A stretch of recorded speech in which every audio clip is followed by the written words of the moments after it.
of military attacks or up on the big screen in science fiction movies. In real life, lasers are now being used to target cancer, but only with the use of light-sensitive drugs.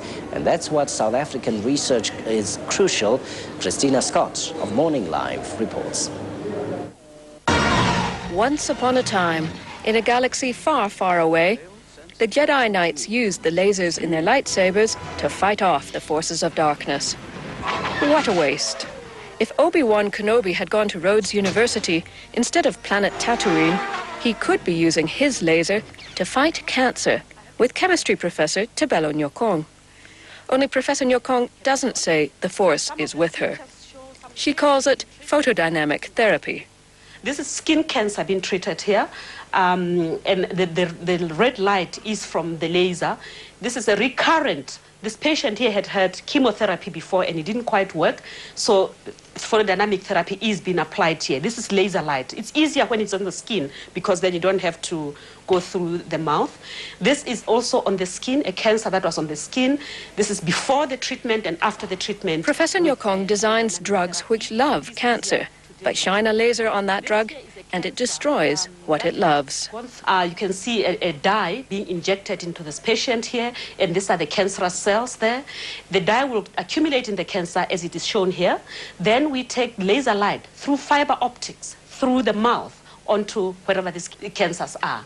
And then what happens, the actual treatment is that the tumorous cells are destroyed by what we call singlet oxygen, that is excited oxygen, that is generated by the drug, and other radicals generated by the excited drug destroy the cancer. But the light-sensitive drugs available overseas are like the porridge in the story of Goldilocks and the Three Bears. There's something wrong with each of them. One is too expensive, another is inconsistent, and with the third, patients have to stay in the dark, like vampires. So we are in the process of making a drug that is South African, that is cheap, that is easy, that overcomes many of these limitations. What concerns us most is that it must be cheap. Medical lasers are often used in a very different way. They can cut blindness from Etequini to Eritrea, but their use in fighting cancer is still very new. The race against cancer is actually a long, slow, painstaking walk. In the next step, the National Laser Center is collaborating with the professor. Meanwhile, her new drugs are being tested, here and abroad. I think this is exciting, and I really would like to disagree that South Africa lags behind.